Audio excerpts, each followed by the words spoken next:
एक दफ़ा फिर से आपको खुशामदीद कहता हूँ अपने channel the life with Khurram Yunus Zoya, और मैं हूँ आपका मेज़बान खुर्रम यूनुस जोया। कहा जाता है कि पाकिस्तान के हर बंदे के पास पैसा बहुत है, लेकिन वो चाहते हैं कि हम किसी न किसी जगह इन्वेस्ट करें।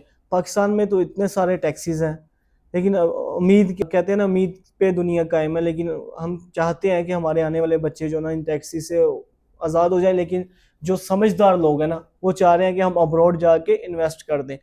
तो इसी सिलसिले में आज जो ना वो मैंने एक गेस्ट को इनवाइट किया है जो एक कंसल्टेंसी करते हैं, एलीट कंसल्टेंसी के नाम से। तो मैं नहीं चाहता कि टाइम वेस्ट हो। अस्सलाम वालेकुम। वालेकुम अस्सलाम। सबसे पहले बताएं आप कैसे हैं? ठीक अल्हम्दुलिल्लाह खैरियत, आप कैसे हैं? ठीक है, शुक्र खैरियत से। अल्हम्दुलिल्लाह अल्हम्दुलिल्लाह। और थोड़ा सा अपना बैकग्राउंड बताइएगा कि किधर से हैं आप? देखिए जी, हम लोग बेसिकली पाकिस्तान में सरगोदा और सरगोदा में एक छोटे कस्बे से, एक छोटे गांव से हमारा ताल्लुक़ है, और हमने यहाँ पे आके अपनी एक कंपनी का जो है वो आगाज़ किया, और अब अल्हम्दुलिल्लाह हम 3 डिफरेंट शहरों में, 2 मुल्कों में हमारी कंपनीज़ जो हैं वो रन कर रही हैं। माशाल्लाह। हमारा जद्दा के अंदर भी ऑफ़िस है, रियाद के अंदर भी ऑफ़िस है, और पाकिस्तान में लाहौर के अंदर हमारा ऑफ़िस है। अच्छा, जो टिकटॉक पे है ना वो तो पहले ही आपको जानते हैं और हाँ आपके जी, अल्हम्दुलिल्लाह, ऑफिसेज चूँकि को भी जानते, जितनी बिल्कुल। हमारी एलीट क्लास है ना, मेरे ख्याल में 99% तो आपको जानते ही जी, जी, होंगे। अल्हम्दुलिल्लाह, चूँकि मेरा खुद वास्ता है सोशल मीडिया से, टिकटॉक से, इन सारी चीज़ों से, और इन्वेस्टर्स जो हैं, ये जो लोग बिज़नेस कर रहे हैं स्पेशली सऊदी अरेबिया में, या कि बाहर से हमारे बहुत से clients UK, US, Australia, Canada से भी हैं। तो उन सारे लोगों के साथ कहीं न कहीं, किसी न किसी सेंस में हमारा इंटरेक्शन होता रहता है। तो ऑडियंस जानती है ज़्यादातर मुझे। अच्छा, सबसे पहले आपके नाम पे आते हैं, कंपनी के नाम पे जी, जी। एलीट, ये कैसे नाम है? एलीट ही सुन के आता है यार, एलीट क्लास। हम डीएचए की कहा जी। जाता है ना, ये एलीट क्लास है भाई। एलीट से बेसिकली हमारा जो एक कंसेप्ट था इस नाम के पीछे, वो भी यही था, चूँकि हमारी जो ऑडियंस है वो एलीट क्लास है। क्योंकि हमारा जो टारगेट है वो बिजनेसमैन है, पैसे वाले लोग हैं, इन्वेस्टर्स हैं। डेफिनिटली अब जो इन्वेस्टर है वो एक एलीट क्लास ही है। जो बंदा 1 मुल्क में, 2 मुल्क में, या 3 मुल्कों में अपनी कंपनीज रन कर रहा है, उसके पास पैसा है, डेफिनिटली वो एक हमारी तरह मिडिल क्लास से थोड़ा-सा एक ऊपर लेवल की जी, गेम है। एलीट ही है वो। एलीट ही है, और जी। हमारा चूँकि कंसेप्ट भी यही था, हमारी जो टारगेट थी, ऑडियंस जो थी, वो भी एलीट ही थी। सो हम एलीट को लेके ही चल रहे हैं। हमारे जितने भी प्रोजेक्ट्स हैं वो एलीट के नाम से ही चल रहे हैं अल्हम्दुलिल्लाह। अच्छा, हम स्टेप बाय स्टेप चलते हैं कि अब सर्विसेज कौन कौन सी दे रहे हैं आप? बेसिकली जो हमारी कंपनी है, मेन जो हमारी सर्विस है वो है बिजनेस कंसल्टेंसी हम लोग प्रोवाइड करते हैं। अब बिजनेस कंसल्टेंसी में डिफरेंट चीज़ें आ जाती हैं। मेन जो हमारा काम है वो ये है कि सऊदी अरब में अगर आप अपने नाम पे बिजनेस करना चाहते हैं, बगैर किसी कफील के, बगैर किसी लोकल पार्टनर के, तो हम आपको उसमें कंसल्टेंसी प्रोवाइड करते हैं, फैसिलिटेशन प्रोवाइड करते हैं, फ्रॉम 0 टू 10। जब आपने स्टार्ट करना है, वहाँ से लेके जब आपका कंपनी बन जाएगी, चीज़ें आपके हैंड ओवर हो जाएंगी, you are good to go, उस टाइम तक सारा प्रोसेस जो है वो हम लोग करते हैं। 40-45 दिन में आप बेशक सऊदी अरब में नहीं हैं, आप दुनिया के किसी कोने में बैठे हैं, एलीट कंसल्टिंग आपका सारा प्रोसेस करेगी। आपकी कंपनी बना के आपके हैंड ओवर करने तक सारी रिस्पॉन्सिबिलिटी, सारी डॉक्यूमेंटेशन, ईच एंड एवरीथिंग जो है वो हमारे एंड पे होगी। इंतहाई सिंपल और सादा प्रोसेस है। उसका सिंपल ये है कि हमें एक, अगर आप सर्विसेज का काम करना चाहते हैं तो हमें एक फॉरेन कंपनी रिक्वायर्ड होगी, उस कंपनी के बेस पे हम लाइसेंस बनाएंगे। आप अगर ट्रेडिंग का काम करना चाहते हैं तो ट्रेडिंग में हमें 3 फॉरेन कंपनीज रिक्वायर्ड होती हैं, जो कि अगर क्लाइंट के एंड पे हैं तो दैट्स वेरी फाइन, अगर नहीं है तो उनकी एक्विजिशन या ट्रांसफर का जो प्रोसेस है वो भी लीड अच्छा, कंसल्टिंग वो भी करेगी। आप भी करेंगे? जी, जी, वो भी ये हम तो करेंगे। समझे कि 99% आपने हल ही कर 99% दिया। बिल्कुल, 99% क्लाइंट को क्या करना है, हमें उनसे कोई डॉक्यूमेंट्स नहीं चाहिए लंबे चौड़े। हमें उनसे किसी किस्म का ये नहीं है कि आज हमें ये दे दें, आज वो दे दें, ज़मीन के फ़र्द दे दें, हमें पासपोर्ट दे दें, हमें गाड़ी के कागज़ात दे दें, वो चीज़ें नहीं है। स्ट्रेट फॉरवर्ड सिंपल से डॉक्यूमेंट्स चाहिए। अगर उनकी कंपनी नहीं है तो हमें सिर्फ उनका आईडी कार्ड, उनका पासपोर्ट चाहिए, दैट्स इट। बाकी काम हमारे एंड पे। अच्छा, टाइम इज़ मनी। मैं बहुत सारे देखा हूँ जो कंसल्टेंसी वाले हैं, वो 3 महीने से कम टाइम कोई भी नहीं दे रहा। जी, आपने ऐसे 45 डेज दिए, यानी कि जो क्योंकि ये साहब, ये 45 डेज जो हैं ये हम अपने कॉन्ट्रैक्ट में मेंशन करते हैं, और ये मैक्सिमम टाइम होता है। हमने अल्हम्दुलिल्लाह 18 दिनों के अंदर प्रोजेक्ट्स हैंड ओवर किए हैं। माशाल्लाह। स्टार्ट लेके foreign company, documentation, each and everything include करके 18 दिनों के अंदर हमने हैंड ओवर दिए। बहुत अच्छा, शॉर्ट टाइम।